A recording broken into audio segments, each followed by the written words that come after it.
Hello, it's Peter Bradshaw from The Guardian here again, whisking you along the travelator of reliable criticism in the crowded regional airport of discourse.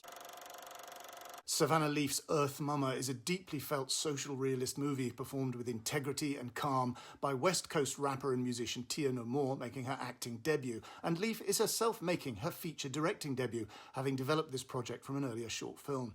She's a former music video director and London-born, competed in the 2012 London Olympics as a volleyball player, and thus, very remarkably, becomes the first Team GB graduate to make a film for the ultra-hip producer and distributor A24. They try to take our culture, try to take our freedom. And you know they'll try to take our babies too. That's exactly why we can't stop fighting for our kids, G.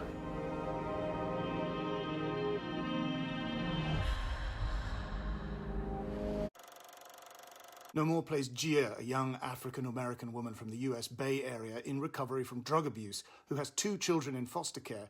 Gia is repeatedly late for supervised contact sessions with the children and for the various court-ordered courses she's required to undertake. But as she keeps pointing out, this is because of the jobs that she has to hold down, part of her grim and humiliating task of proving that she is a decent mother and human being. And she is pregnant again, outside of anything resembling a stable relationship, to the profound but tacit disapproval of the childcare authorities, whose control over her life Gia seethingly resents. Gia is angry, but No More shows us someone with dignity and intelligence. And each time Gia makes a phone call on her mobile, her credit is less. A blank robot voice tells her, and us the audience, about her dwindling supply of money, a continuous thread of anxiety. Interestingly, Gia's job is in a photographer studio, and she has to help set up the various portraits.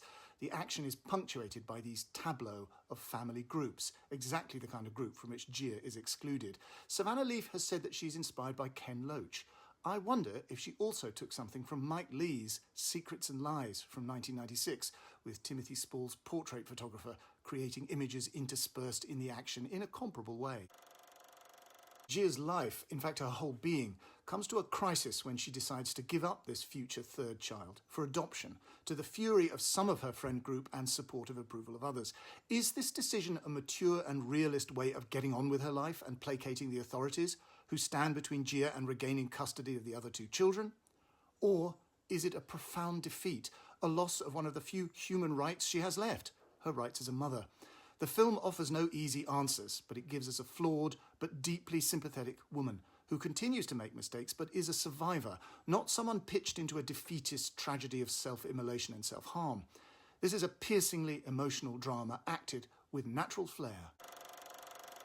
And that, inevitably, is it. Please give this vlog the blessing of a like and a share on your socials, and please give my digital brand a much-needed boost and subscribe to this channel, because let's face it, what does it cost you? Nada. And please buy my book, The Films That Made Me, an edited selection of my essays and reviews for The Guardian. That, of course, will cost you money, but it's worth it. See you next time.